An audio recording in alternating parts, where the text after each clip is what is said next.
You wanna know why the Kenyan film industry is struggling to go mainstream? You ever asked yourself why it's almost impossible for Kenya to produce a commercially successful and critically acclaimed movie? I think it's because the industry is being kept and run by a bunch of incompetent, egotistical, and masturbatory people. Hold on to that point, we'll get back to it in a minute. Briefly, madam, brief introduction. You, what you do, miaka, religion, status. Wait, Unisha, let's issue 330 hivi. If it's okay. Sawa, ndashukuru. Okay.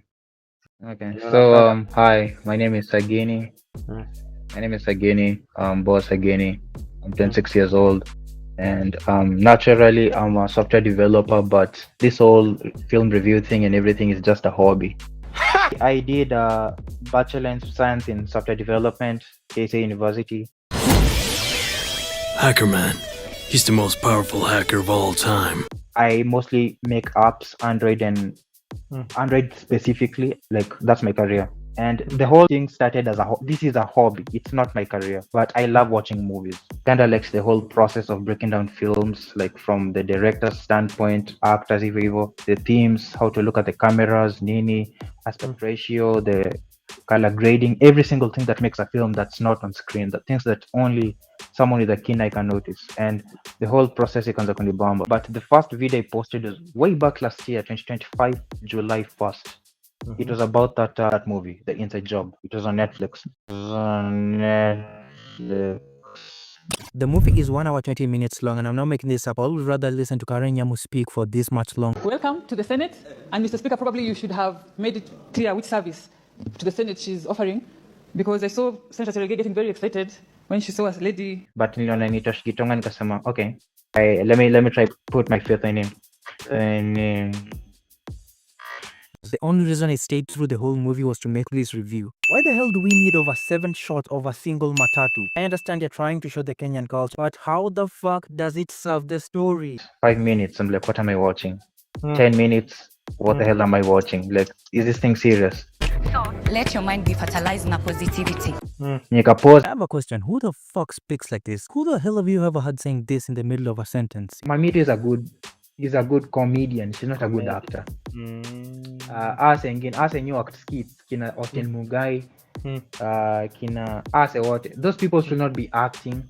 So nikavumbilia nikawatch from start to finish, and I sat down for like 20 minutes. I was like, is this the greatest director in Kenya? This was a big letdown from his earlier works. I was like, no, kusema I can't sit down and let people consume such nonsense. For sababu, this film was sold to Netflix, and Netflix has so like when someone watches a movie from Kenya and say, okay, let me try watching a movie from Kenya, then when the Netflix sort of the Kenyan movies, and then the first thing they see is The Inside Job, they will be like, okay, all movies in Kenya ziko easy. There's no way ningeketi chini and then allow it happen. Like, this cannot be the best film Kenya produces and people consume it.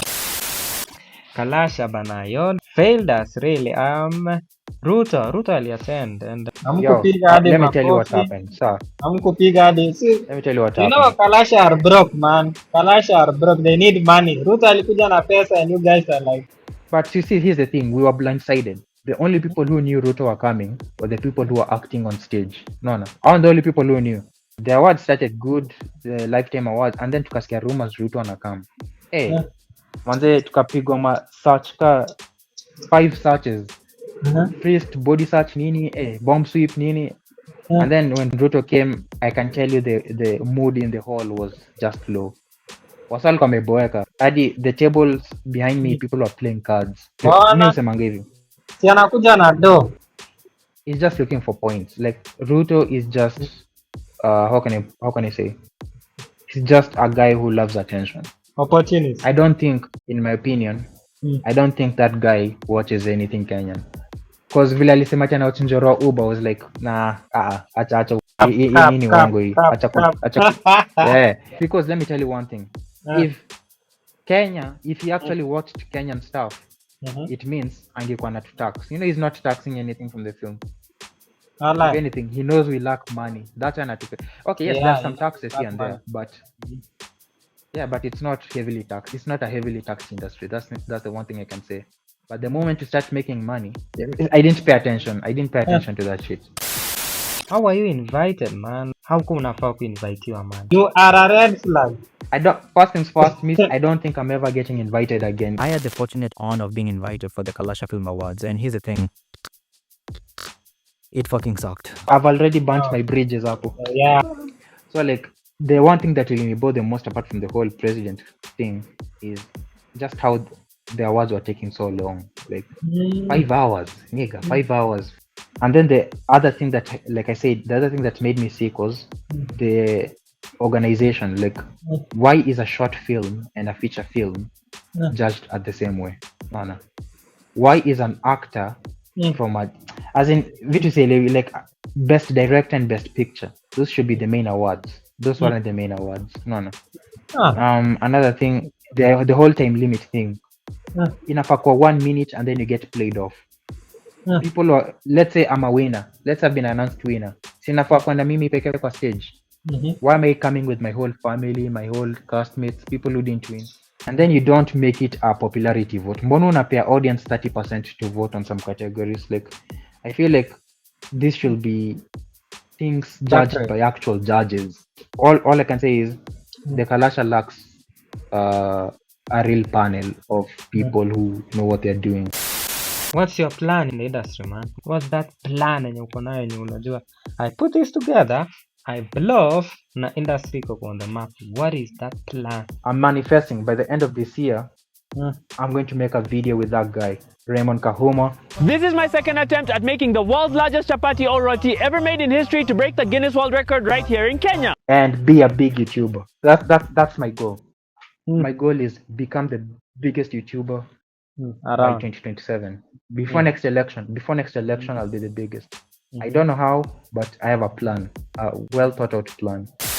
How are you gonna save the industry? What's your move now? That project or that thing you will do now, feel, I've done this for the industry, man, and you know, this is my project, this is what I'm proud of, this is where I wanted the industry to be.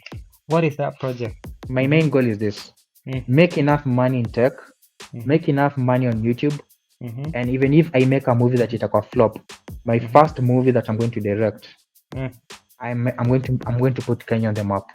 Like, I'm going to make sure my movie, the first movie I make itakuwa shown on Venice, Cannes, Tribeca, New York Film Festival. That's my goal, and I know I'm going to do it before I hit 30. No. So I have a few years left, but I know I'm going to do it. Especially ukiwa umeona a green light kaa wewe, you know, you've seen a green light already, man. Shida tu ni do, trust me. Yeah. It's just money. Money is just the problem. People don't know how expensive it is to make a movie. It's easier to buy a car than to make a movie. Allah. Now, what do you want to see, man? We are really heading somewhere. How many people can you say in Kenya have actually put Kenya on the map? Like, who from Kenya? They're not more than 5. They're not more than 5. Lupita Nyong'o. No, Obama is American. He's not Kenyan. People like latching on that. Obama is American. He was born in America. Come on, bro. The only thing about Obama that's Kenyan is his father. That's it. That guy hajaishi Kenya for more than 3 years his whole life. He grew up in Honolulu, Hawaii. He grew up in Chicago. That guy is not Kenyan. He's American by birth. He's American. He grew up there. The only people who have put Kenya on the map is Lupita. Lupita's put it in the field of acting and arts. Eliud Kipchoge and ule mwingine wa juzi anaitwa Sebastian Sawe. Eliud Kipchoge, really, they put it in the field of athletics. No. Because we have nobody in the NFL, we have nobody in the NBA, we have nobody doing anything pro sports. We have no professional tennis player, we have nothing. Daddy, chill. No. Wangari Maathai has put Kenya in the field of tree planting, environment. What do you put? No, there's this word. But she's won a Nobel. She's the first Black African to win a Nobel, the first woman. She's like, I may put Kenya in terms of social justice. Let me just put it there. No. And who's the other one? They're like not more than 5. Trust me, they're not more than 5. Tangu independence. I want to be the sixth one. Like that's the thing. Because yes, we have great people from Kenya, but they're not like I don't know. I don't even understand what I'm saying. Unaona mtu ka Tyler. You can say Tyler has represented the say. You see that level of mainstream pop culture. Ama Davido from Nigeria, vitu kama hizo. Like we don't have such a thing. Hadi Sauti Sol. Here's what I mean. Sauti Sol are not that. Unajua ni kila tu haelewi. Yes, Sauti Sol are good. Hakuna mtu anakataa. They make good music.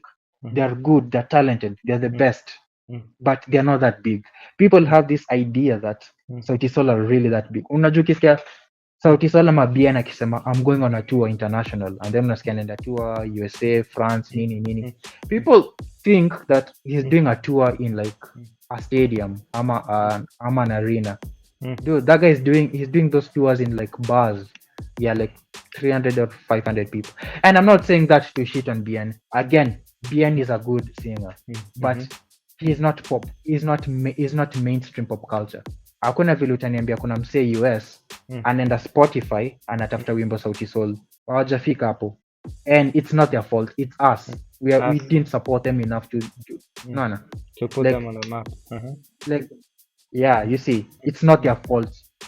See, they lack the talent. It's just that they lack the support. And I'm saying this in a good way. Sauti Sol should be bigger than Davido, na Tyler, na Ase Wote, but they're not. So you see, I want to be that guy who puts Kenya on the global map in terms of pop culture. Like that chick who sang the house music. Mwaki, yeah, that chick. Sophia No, people, Nzau. yeah, Sophia Nzau. So, believe it or not, Sophia Nzau with one song is bigger than Sauti Sol with all their history. Combined. And the sad part is Sauti Sol have a better music library. Like Sauti Sol make better music. But nobody is going to pay to see Sauti Sol in Wembley Stadium, but people will pay to see Sophia Nzau. No. Anyway, that's my goal too. So after Kalasha, Ruto promised some 40 million for content creators, movie, affordable housing, SHA. I don't want to talk about that guy. Ashapeana 40 mil bana. 40 mil is some money. Yeah, but at what cost? What cost? You just shoot what's there. Amesema tu ongelea SHA ama affordable housing. Good. Whoever is going to win that award. Whoever is going to win that award. Congrats. I wish you nothing but the best, but I'm not going to watch that movie. Okay, listen. Wewe tukikupea ukijoin hiyo challenge unaweza andika movie gani? On anything. Start joining your challenge and stand No, a movie. No, tumekuforce as a citizen and a patriot. The thing is, people don't get this. You don't have to say something good about it. You can even say something shit about it. Bad. Aja specify something positive, man, about Kenya amefanya. Tutakuwa limited. He wasn't specific because I was there. I was there when Dennis Itumbi alikuwa anasema hizo stuff zote. He just says make a movie about affordable housing and SHA. He didn't specify if it's supposed to be praising them or mean. As long as it's a video movie. One thing I can say to any filmmaker who wants to win that 40 million. You don't have to say something good about it if your conscience doesn't allow. You can make a satire, you can make a parody, you can make as long as it's a good movie. If it's a satire or a parody, I'm going to review it. If it's something that's kissing us for that project, to hell with it, man. Cause mi ushindwa. Affordable housing na zinakatwa kwa salary and I've never even used them. Do you use SHA? Thanks, man. Any closing remarks? Tumalizia word of advice, labda, anything. So one thing I can advise any upcoming future filmmakers who'll ever watch this video. If you want to make your own production, I want the first thing unafaa kufanya, make sure you register your company at a foreign country. A foreign country that register it at a foreign country so that you pay taxes there which are less than Kenya. Do not reward this government. Register your company there. If you have to distribute your movie, use a foreign distributor. No. And then you market your films here. The only thing you'll do, Kenya, eka 2 posters. That's it. Eka 2 posters. That's the most. Yeah. Don't ever say that this is a Kenyan movie. Make sure useme this is a Spain movie, which Kenyan actors even. Yeah. There are legal loopholes Mm. to evade paying these stupid taxes. There are legal loopholes. Ni vile watu ni wajinga hawajaielewa. Yeah. I don't. There are legal loopholes.